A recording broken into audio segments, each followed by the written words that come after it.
ఇప్పుడు సోషల్ మీడియాలో పెట్టింది, మరి అది ఎంతవరకు కరెక్ట్ అంటారు విషయం? చూడండి, సోషల్ మీడియాలో పెట్టక ముందే ఇద్దరిని తీసుకొని పోయి వార్నింగ్ ఇవ్వాలి. లేకపోతే ఆ అమ్మాయి చంపలు పగలగొట్టు నువ్వు వార్నింగ్ ఇచ్చుంటే బాగుండు. ఇప్పుడు సోషల్ మీడియాలో రై రై రై మనిపోతుంది అది పోయేటప్పుడు. ఇప్పుడు ఈరోజు సోషల్ మీడియాలో పోయి ఇక్కడంతా అందరి నోట్లో మొత్తం వచ్చేసింది కదా. నేను ఆ ఒక్క సాంగ్కే ఎంత ఫేమస్ అయిపోయాడు.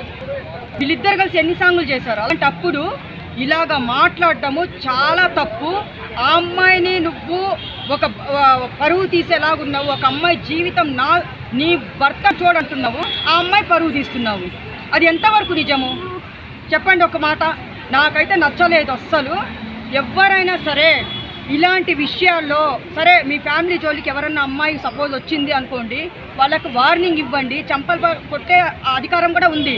అప్పుడు కూడా వినలేదా? పోలీస్ స్టేషన్లు ఉన్నాయి, పోలీసులు ఎందుకున్నారు? అన్నిట్లో హెల్ప్ చేయడానికే ఉన్నారు. అది వినలేదా? న్యాయస్థానం ఉంది, కోర్టుకు ఎక్కండి. అప్పుడు కూడా వినలేకపోతే అప్పుడు వాళ్ళ దరిద్రం ఏంటంటే పోలీసు వాళ్ళే చూసుకుంటారు. కానీ ఇప్పుడు వైరల్ చేసిన తర్వాత మా ఆయన మంచోడు, మా ఆయన గొప్పవాడు, మా ఆయన హీరో అంటే ఎవరు నమ్మరమ్మా.